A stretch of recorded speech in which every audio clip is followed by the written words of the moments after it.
tuh udah 40 tahun kali, lebih ya, 40, 50 tahun, 40 tahun. Bahkan kenal dari orang tuanya.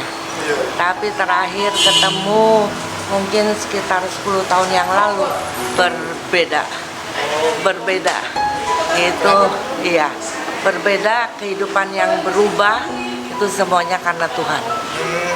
Dan setiap kali ketemu dengan Pak Chandra, pasti kita dimotivasi. Ini motivator yang tangguh.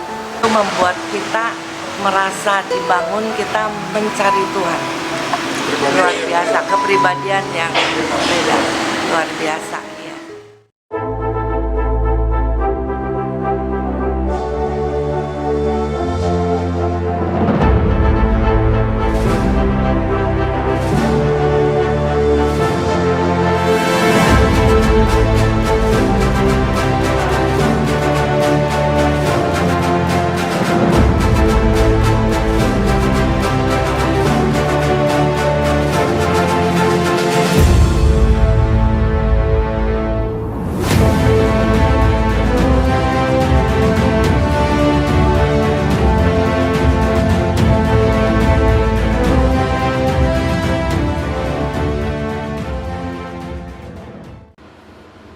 Jumpa kembali di MDR Journey Innovation of Life.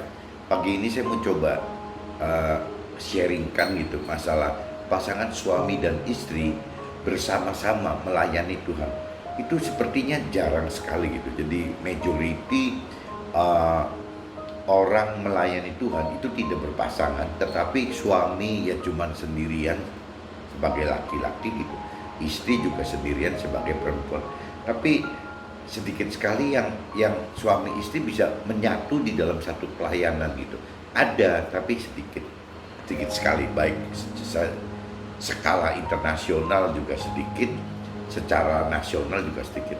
Cuman saya kadang-kadang pikir, apakah pasangan suami istri apabila bisa menjadi alat Tuhan bersama gitu, harusnya akan lebih efektif, khususnya bagi suami istri yang lain. Dan dampaknya mungkin satu keluarga gitu. Jadi kalau suami istri itu bersatu, pada umumnya anak-anaknya juga akan harmonis gitu, akan bersatu terus. Jadi betapa pentingnya pasangan suami istri bisa melayani dalam satu pelayanan bersama gitu. Meskipun bukan hal mudah. Nah, ini yang harusnya kita coba pelajari bersama. Bagaimana caranya gitu agar kita bisa menambah pasangan suami istri yang bisa melayani bersama, sehingga dampaknya satu paket keluarga bisa langsung kita raih untuk keselamatan mereka dan juga untuk kemuliaan dan keagungan Tuhan. Saya coba impresikan gitu pasangan suami istri itu dalam kitab Yesaya 49, itu khususnya di ayat 7, tapi pada umumnya saya coba akan sharingkan Yesaya 49 dari ayat 1 sampai 7. Judulnya aja sudah di sini, judulnya sudah bagaimana menjadi alat Tuhan gitu. Alat Tuhan sebagai terang di tengah-tengah segala bangsa. Ini subjudulnya itu. Jadi judulnya bagaimana menjadi alat Tuhan. Nah, subjudulnya alat Tuhan sebagai terang di tengah-tengah segala bangsa. Dengarkanlah, aku maksudnya kita ya, dengarkanlah kita, hai pulau-pulau, perhatikanlah, hai bangsa-bangsa yang jauh. Tuhan telah memanggil kita sejak dari kandungan, telah menyebut nama kita sejak dari ibu kita gitu. Jadi Tuhan benernya sudah memilih orang dari awal gitu, dari awal-awal. Nah, masalahnya apakah memang Tuhan juga memanggil kita secara berpasangan gitu. Nah, ini yang harus kita koreksi lagi gitu ya. Kalau cerita ke pribadi kita masing-masing, iya, itu Tuhan sudah memanggil kita sejak dari kandungan ibu kita, sejak dari rahim ibu kita, Tuhan sudah memanggil kita. Tinggal kita merespon tidak gitu panggilan Tuhan itu. Nah, pagi ini saya mau sharing kan bukan cuma sekedar kita sendirian, dalam arti kata kalau suami istri itu cuma suaminya atau istrinya sendiri yang menjadi alat Tuhan, tapi bagaimana caranya supaya kita suami istri bisa menjadi alat Tuhan di dalam satu wadah gitu. Saya kurang apa kurang informasi gitu. Apakah ada gitu pasangan suami istri melayani sendiri-sendiri secara terpisah gitu. Tapi kalau saya lihat pasangan suami istri sendiri-sendiri, maksudnya bukan sendiri. Jadi umumnya kalau suami pelayanan, istrinya tidak, hanya bantu-bantu support dari belakang saja gitu. Sebaliknya apabila istrinya pelayanan, suami juga tidak gitu, hanya support istrinya dari belakang saja. Yang saya maksud itu, apakah ada nggak misalnya suami pelayanan, istri juga pelayanan, dua-duanya loh pelayanan, tapi di dalam satu wadah? Kayaknya belum pernah saya ketemu loh alat Tuhan, suami yang sendiri dan istri sendiri. Yang umumnya gitu, kalau nggak suaminya ya istrinya gitu. Atau ada segelintir minimal banget gitu yang memang pasangan suami istri melayani menjadi alat Tuhan bersama gitu.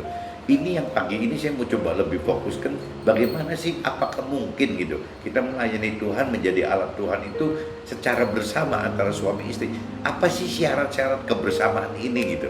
Kalau bicara hamba Tuhannya, semua orang Tuhan sudah panggil gitu sejak dari perut ibu kita, sejak dari kandungan gitu. Tuhan udah ingatkan itu, tinggal respon kita. Tuhan telah membuat mulut kita sebagai pedang yang tajam dan membuat kita berlindung dalam naungan tangan Tuhan. Tuhan telah membuat kita menjadi anak panah yang runcing dan menyembunyikan kita dalam tabung panah kita gitu. Jadi panah Tuhan. Nah ini balik lagi dinyatakan bahwa kalau bicaranya pribadi ke pribadi, suami sendiri atau istri sendiri, ini jangan ragu teman-teman, ini udah pasti Tuhan panggil kita kok. Dan Tuhan telah membuat mulut kita masing-masing gitu. Ini yang cerita belum berpasangan gitu. Mulut kita masing-masing seolah-olah seperti pedang gitu. Jadi memang jadi dipersenjatai oleh Tuhan gitu. Mulut kita itu adalah senjata dari Tuhan seperti pedang gitu. Dan juga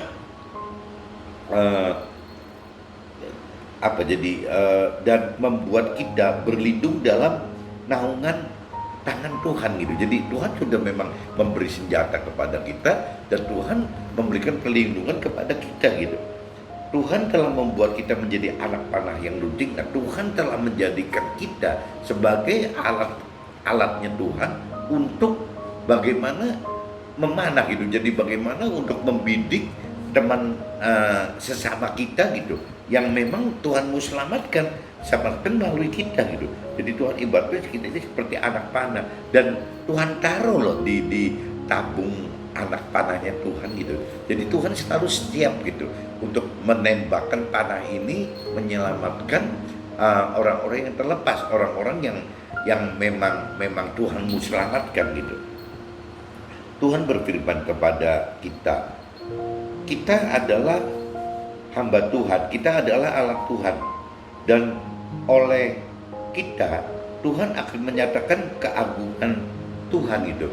Nah kita ini bukan kita ini dipakai Tuhan sebagai alat Tuhan untuk mengagungkan diri kita sendiri gitu. Kita ini dipakai Tuhan sebagai alat Tuhan untuk mengagungkan Tuhan, bukan mengagungkan kita loh. Nanti yang mengagungkan kita itu bukan manusia, bukan sesama kita. Yang mengagungkan kita itu Tuhan sendiri loh. Tuhan yang mengagungkan kita. Tapi waktu kita menjadi alat Tuhan bagi sesama kita, itu bukan kita yang mencari keagungan untuk kepada mereka, bukan gitu. Jadi bagaimana caranya melalui kita sebagai alat Tuhan, nama Tuhan bisa diagungkan. Nah, kalaupun kita misalnya minta upah dari Tuhan, ya Tuhan nanti akan mengagungkan kita, bukan sesama yang mengagungkan kita, tapi Tuhan yang akan mengagungkan kita. Itu janji Tuhan seperti itu. Dan alangkah lebih baiknya gitu apabila yang mengagungkan kita itu Tuhan, jangan yang mengagungkan kita itu sesama kita. Buat apa gitu? Itu nanti sampai batas 70-80 tahun juga berhenti. Kalau Tuhan yang mengagungkan kita sampai masuk ke alam kekal, itu kan untuk selamanya, sepanjang kita hidup di alam kekal gitu, nggak berbatas. Jadi sekali lagi saya ingatkan gitu, bahwa dalam firman yang ini Tuhan katakan bahwa Tuhan berfirman kepada kita, kita adalah alat Tuhan, dan oleh kita Tuhan akan menyatakan keagungan Tuhan. Jadi oleh kita loh, oleh kita ini Tuhan mendapat keagungan itu. Jadi jangan sampai kita yang terbalik, kita yang mau dapat keagungan. Ini nanti jadi salah kaprah gitu. Tetapi kita berkata, kita telah bersusah-susah dengan percuma dan telah menghabiskan kekuatan kita dengan sia-sia, tak berguna. Namun kita sadar sih bahwa meskipun kita punya perasaan bahwa kita ini bersusah-susah, kita ini seolah-olah percuma saja, kita ini seolah-olah sudah kehabisan kekuatan kita ini seolah-olah sia-sia tidak berguna. Tapi di belakang itu semua kita sadar bahwa kita ini selalu cukupi Tuhan gitu. Ya, kita ini selalu kalau di sini di dalam firman dikatakan seolah-olah hak kita ini terjamin oleh Tuhan gitu. Dan upah kita yang tadi saya bicara kecukupan tadi memang jadi memang juga dijamin oleh Tuhan gitu. Jadi baik hak maupun upah kita terjamin kepada Tuhan bagi kita, untuk kita. Jadi meskipun kita merasa gagal terus, sementara frustasi, depresi gitu, tapi tetap kita di bawah alam sadar kita bisa mikir bahwa kita ini tetap dicukupi Tuhan gitu. Kenapa? Karena hak dan upah kita memang Tuhan bayar gitu, Tuhan berikan untuk kita gitu.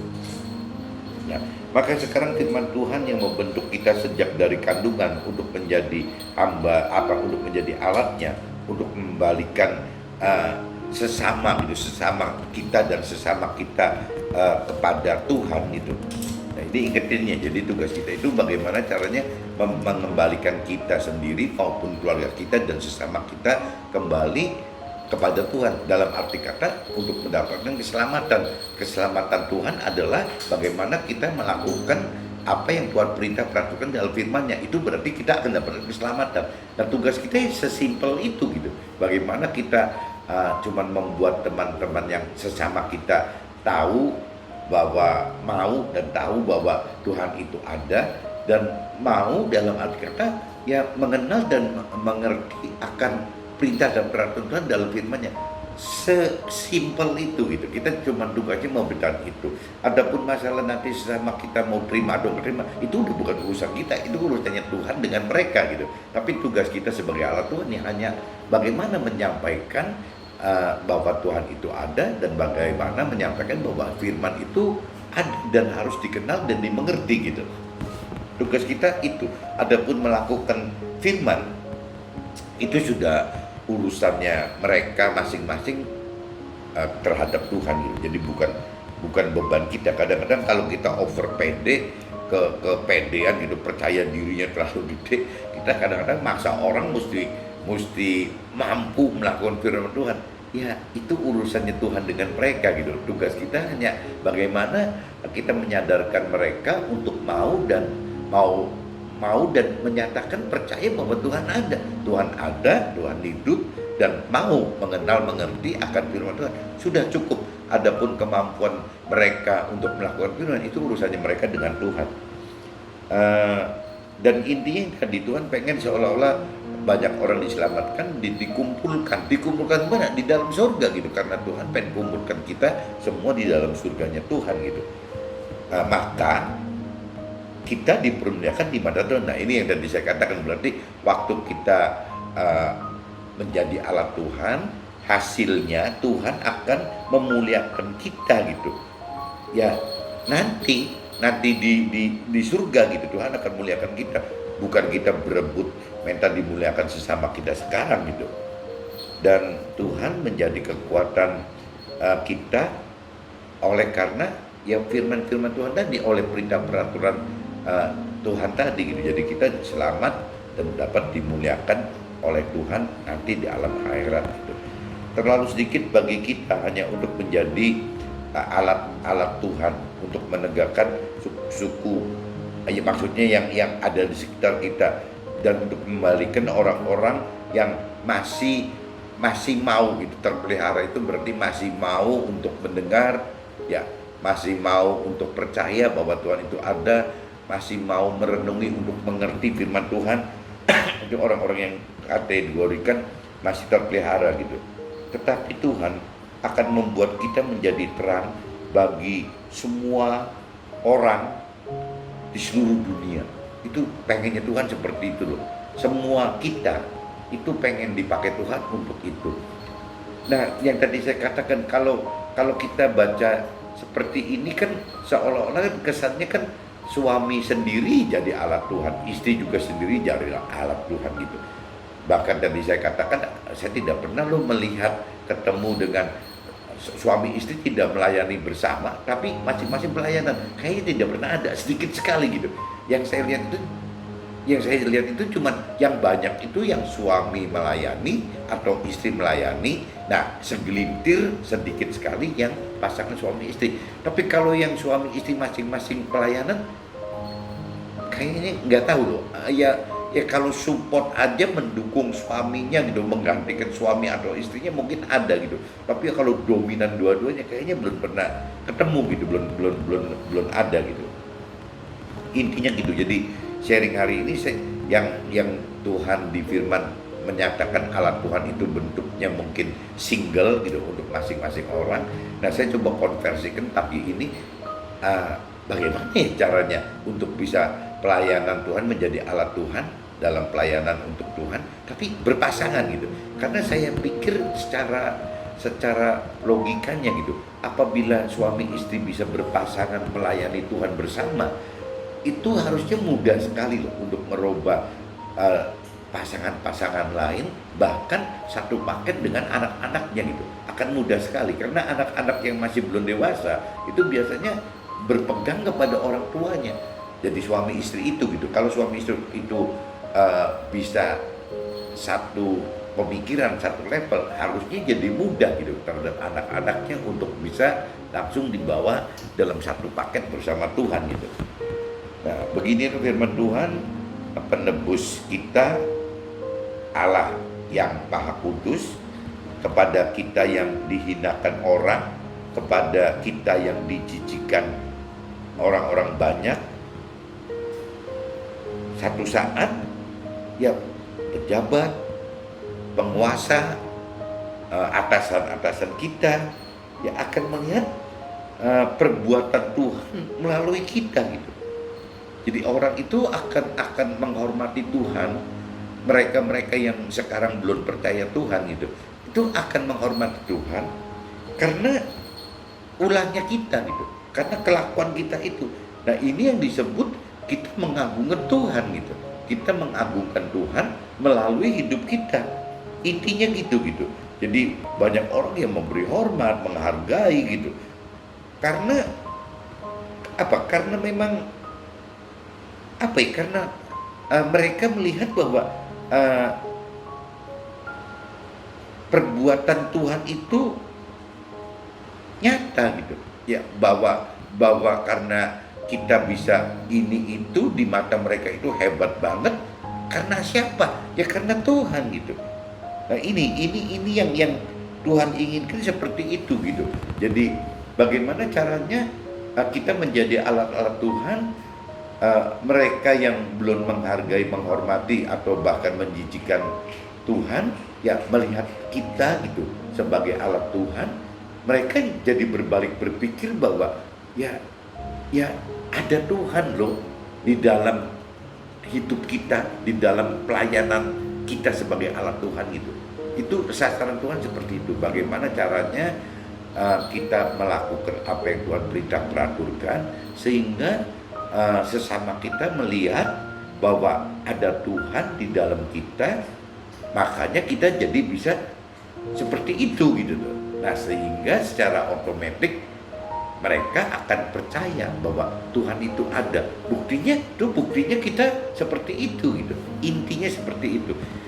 Nah, ini kalau bicara firman tadi saya udah kupas dari 1 sampai 7, isinya seperti itu. Tapi kalau cerita yang saya alamin sendiri gitu, pasangan suami dan istri bersama melayani Tuhan. Itu yang saya alami sendiri, dalam pemikiran saya sendiri itu. Betapa minimnya pasangan suami istri dalam satu pelayanan bagi Tuhan, dalam satu misi bersama. Maksudnya dalam misi bersama, baik untuk tingkat dunia atau domestik. Aku lihat nggak banyak gitu, nggak terlalu banyak.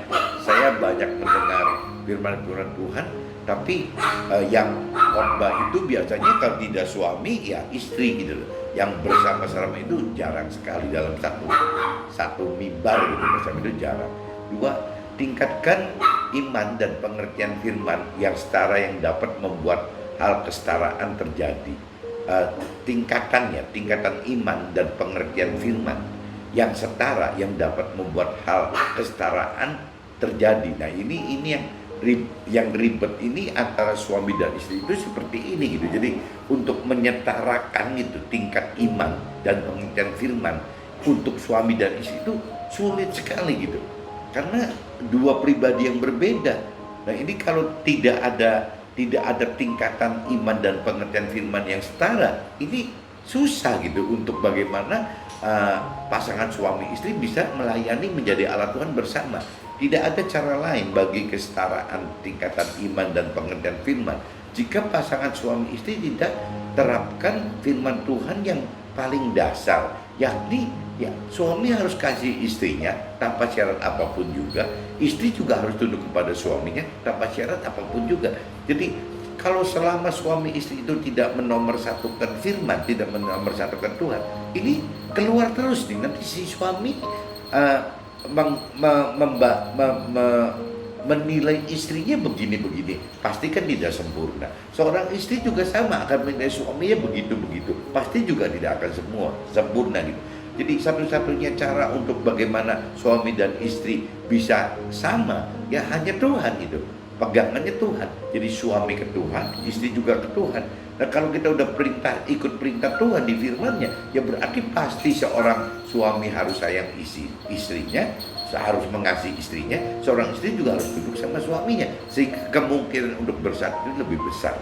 Tanpa syarat, tapi dengan catatan seperti itu tanpa syarat apapun juga loh. Berarti tanpa kata tapi. Ya, saya begini-begini, saya mengasihi istri, tapi istrinya begini sih. Nanti si istri juga sama. Ya, saya tunduk kok sama suami saya, tapi keluar lagi gitu. Tapi suami saya begitu gitu. Jadi gara-gara kata tapi bagi si suami jadi begini gitu, jadi menyimpang. Kata si istri juga sama, karena kata tapi si istri tersebut malah jadi begitu gitu. Jadi menyimpang juga gitu, menyimpang dari kesepakatan kesamaan bersamaan itu gitu, kebersamaan itu.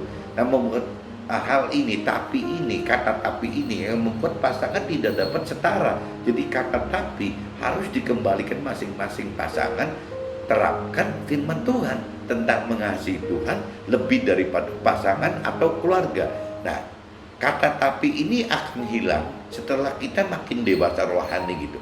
Seorang suami yang dewasa rohani akan menghilangkan kata tapi, jadi menyerah tanpa syarat gitu. Ya itu yang ngikutin firman Tuhan gitu. Seorang istri yang dewasa rohani pun akan seperti itu, menyerah tanpa syarat gitu. Jadi mereka tinggal sisa tunggu waktu Tuhan aja. Kapan waktu Tuhan akan gerakan mereka untuk bisa bergerak bersama menjadi satu paket pelayanan alat Tuhan suami dan istri. Jadi memang ya ujungnya harus berani memersatukan Tuhan lebih daripada suami atau istrinya, bahkan anak-anak kita, keluarga kita gitu. Dan ada firman-Nya yang spesifik gitu, bicarakan bahwa ya jangan kita katakan bahwa kita mengasihi Tuhan sebelum kita bisa prioritaskan kasih kita ke Tuhan dibanding keluarga kita, anak-anak kita gitu. Nah ini bahasa halusnya. Kalau bahasa kerasnya, jadi sebelum kita membenci mereka, ya jangan ngomong kita mengasihi Tuhan gitu. Itu bahasa kerasnya gitu. Kalau bahasa halusnya, ya kalau kita tidak memprioritaskan kasih kepada Tuhan, ya jangan kita ngomong mengasihi Tuhan gitu. Karena kita masih terkendala oleh kasih kita ke pasangan kita, kasih kita ke anak kita, kasih kita ke orang tua kita, kasih kita ke harta kita, kasih kita ke harta tahta kita, harta tahta kan, tahta kita, dan juga kasih kita kepada nafsu-nafsu duniawi kita, mobil yang branded gitu, dompet bagi istri yang branded, ya itu kita kalau masih mengasihi seperti itu, Tuhan bilang ya kita belum mengasihi Tuhan, belum mengasihi Tuhan yang sebenarnya gitu. Dengan pasangan mengasihi Tuhan secara lebih, maka suami hidup demi Tuhan dan istri juga hidup demi Tuhan, bukan demi ego masing-masing. Nah ini gunanya gitu, apabila memang pasangan suami istri sudah mengarah bahwa saya prioritaskan Tuhan, saya mengasihi Tuhan lebih dari segalanya, berarti suami akan mengasihi Tuhan nomor satu. Ya begitupun istri juga sama, saya mengasihi Tuhan, ya nomor satu, ya sudah. Nah waktu suami istri ini masing-masing melepaskan ego, masuk ke dalam Tuhan, lah di sini malah timbul bagaimana caranya pasangan suami istri bisa akur gitu. Karena yang diutamakan itu bukan si suami ego sendiri, istri ego sendiri, tapi suami dan istri sudah melihat kepada Tuhan semua berdua gitu. Nah ini jadi kemungkinan malah bisa rukun, bisa bareng-bareng pelayanan bersama gitu. Jika ini terjadi, maka pasangan suami istri akan sangat efektif gitu. Jadi alat Tuhan dalam beritakan keberadaan Tuhan dan kebenaran firman Tuhan. Yang tadi saya katakan dari awal, apabila pasangan suami istri bisa satu paket gitu, memberitakan keberadaan Tuhan dan kebenaran akan firman Tuhan, ini otomatis akan mudah sekali membuat pasangan suami istri yang lain itu menerima si pasangan suami kita ini loh sebagai alat Tuhan ini gitu, bisa jauh lebih mudah diterima. Dan ini berdampak ke anak-anak si suami istri yang kita layani, ini juga akan terbawa lagi gitu. Karena kalau anak-anak yang belum dewasa biasanya pasti terserah orang tua. Nah yang bikin anak-anak kacau, rusak gitu, karena antar orang tua suami istri ini tidak akur. Si suami ngomong A, si istri ngomong B. Nah ini yang timbul masalah di bawah, di anak-anaknya gitu. Tapi kalau suami istri itu bisa sama, pasti biasanya majority pasti anak-anaknya akan ikut gitu, akan ikut suami istri sebagai orang tuanya gitu, pasti akan ikut. Nah orang tua ini, sepasang ini, suami istri ini akan lebih mudah menerima apabila alat Tuhan ini juga sepasang gitu. Jadi suami istri juga. Nah ini kan alangkah maksimalnya, alangkah efektifnya menurut saya loh. Akan efektif sekali apabila suami istri bisa melayani, menjadi alat Tuhan secara bersama untuk pelayanan ke keluarga gitu, ke suami istri dan anak-anaknya. Itu kalau memang kita udah satu orang dalam keluarga diselamatkan, itu kan kena semua gitu.